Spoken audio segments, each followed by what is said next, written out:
Namaste. My name is Roy Zimmer. I'm International Meditation Master. Today I want to speak about how to communicate with the Lord. I recently listened to a Polish speech from the new Pope. And I asked myself, is he really connected to his heart, to God, when he speaks? Honestly, I don't think so. So I can't believe what he says. The problem with Polish words, there's an old sales saying, no? Emotion sells and data tells. Emotion sells and data tells, if you want to sell something or convince somebody.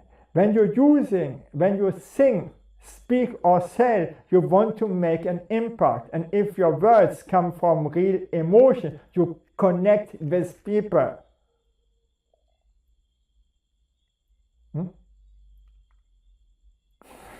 But if you just say blah, blah, blah, and even you don't imagine what you are saying and so on, the words are worthless.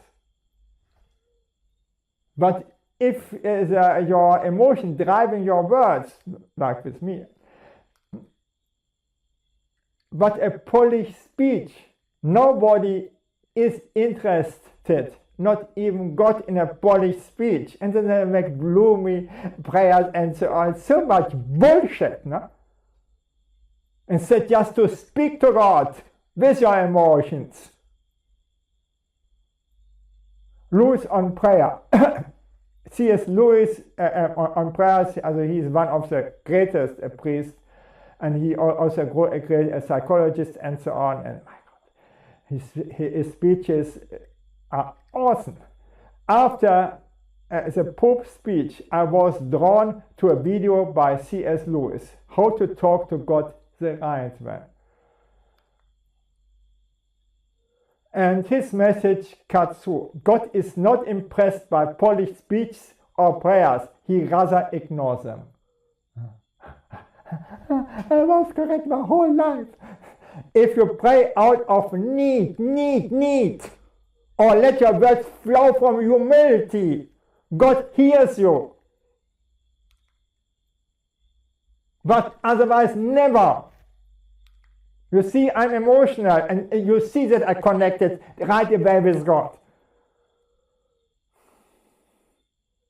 Because for me, God is everything. Put Polish words, but Polish, they are born from arrogance or pride. Both the Bible and the Quran warn, God does not like the proud. And this you can read in the Bible and also in the Quran. Pride comes before the fall. This you read in the Bible additionally, when you didn't have understood the first sentence not. But I can't repeat prayers, honestly. I never repeat prayers because they feel useless to me. I need to connect with God. So you speak with your spouse and then you repeat prayers and say all the time the same formula. Guess what your spouse are thinking from you? Have no interest. Without that connection, I feel devastated. No connection to God, I feel devastated. And then these religions come along offering a formula to pray the right way. They are so proud of their stupid prayers, but they never work for most people. You have to articulate, you have to speak directly to God. How I actually pray, I speak to God as my friend and helper. I want to make God happy with the things I do or simply with how I live. My work is my prayer. Do your best because you do it for God. Do your best, do your best. Do everything to please Him. That should be our goal. But I can't do so. No? The heart of prayer. C.S. Lewis' definition. Our heart should be in our prayer. Without praying out of our heart, the prayer is useless.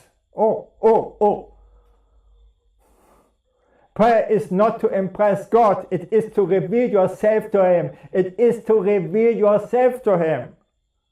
Get it clear. Kraft's prayers don't work, he says.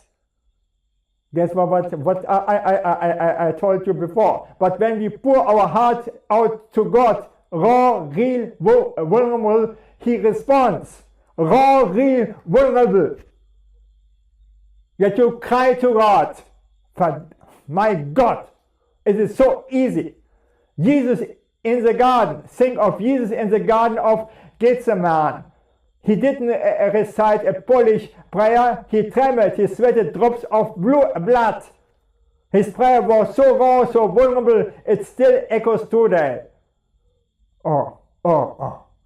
And now I'm teaching Christianity. My God. How to talk to God, a simple guide based on C.S. Lewis teaching. Here's how to communicate with God.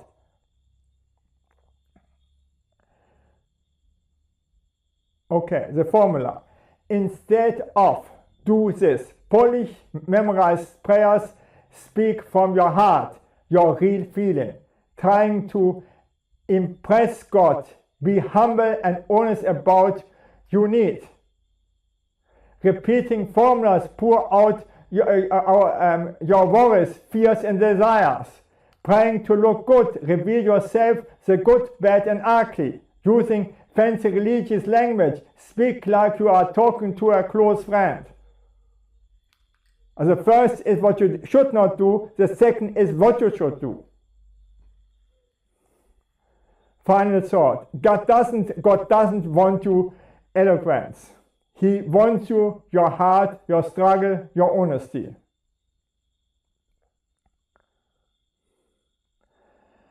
As Jesus showed us, real prayer is something trembling, sweating and crying out in the dark. That's the kind of prayer that never dies. Okay. Thank you that I could speak about this, and bye.